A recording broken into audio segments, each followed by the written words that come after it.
find a comfortable position for your sit bones. So this is an important posture because with this right knee bent, there's a shift in the pelvis. So what you can do in this pose is to lean to the left and move your calf out to the side.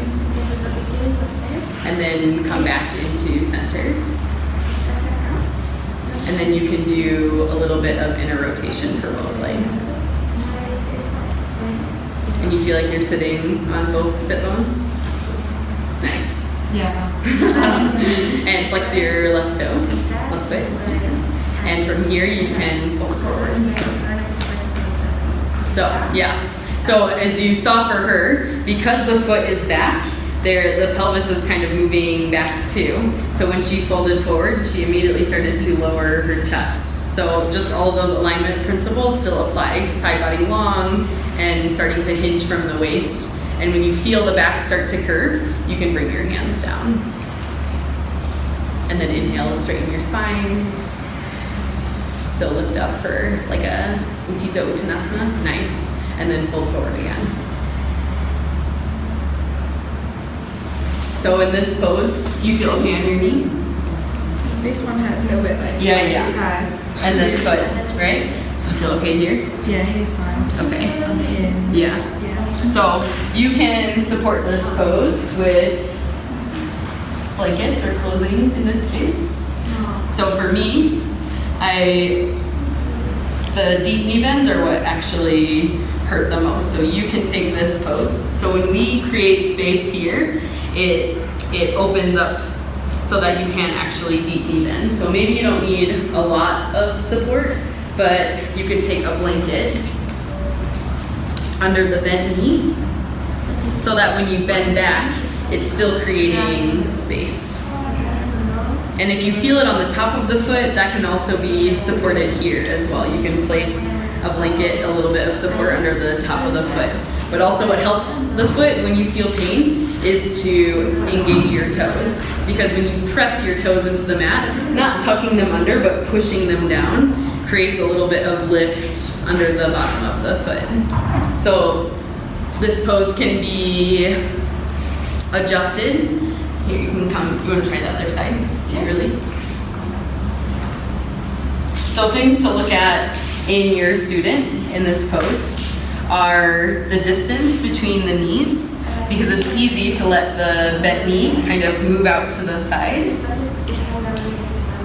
And then the position of their hips, which is going to be a lot easier to see if you're behind them.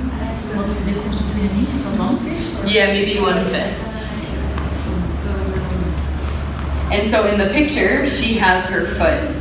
But for a lot of people, when you start to fold forward, you feel the asymmetry of the hips here. So when you folded forward, did you feel kind of like you were tipping a little bit to one side, or do you feel like you can fold forward okay? Yeah, on the other side, yes, I can. Yeah. Yeah, I feel like I'm pushing at the moment there. Yeah, so you can do the inner rotation of the hips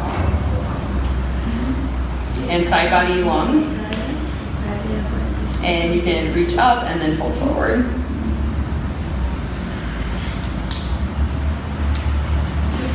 And you can bring your hands down and then take a flat spine, opening your chest, flexing your toes, and then fold forward again. So with the knee bent back, it is easier for the sit bones to be tucked under, for the tailbone to be tucked under. So most of the forward folding that we're doing, we're rotating the pelvis in the opposite way. And this one is a little harder because your foot is back. So with her, she could even, you could come upright and try and move your pelvis a little more. Yeah. Mm-hmm. And fold forward with your chest. Just like that. Yeah.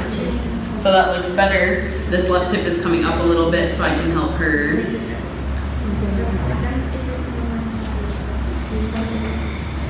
Does that feel okay? And so this is a deep thigh stretch. You feel it in the thigh? I think it mostly on here. Yeah. Nothing here. Is it Okay. Is it supposed to be on this side? So in this pose, you're feeling it mostly in the hamstring as you are with most of the forward folds. And with the thigh bent, you can feel it in in the thigh, but that can be secondary, depends on which muscles are a little more tight. Yeah. And so again, you can use blocks under the hips and a strap around the foot to assist the pose as well. But the problem with lifting the hips is this knee is hanging then. That knee is off the ground and can be a little too much strain on the back of the knee. So for me, it's better to take the strap around the foot and open your chest, folding, so that you can keep everything in nice alignment. Nice. Then to lift the hips and let the knee kind of hang out. Nice, that looks good. So the things you can look for in the pose are the distance between their knees and how the back foot is, because you can see some people with their foot turned out, which to me puts a lot of pressure on the inside of the knee. So you want the foot tucked under. And this is a perfectly acceptable position of the posture as well. Folding forward just adds a lot more into the pose. If you're already feeling stuff happening in the pose here, then you can stay here, sitting upright, filing your nails.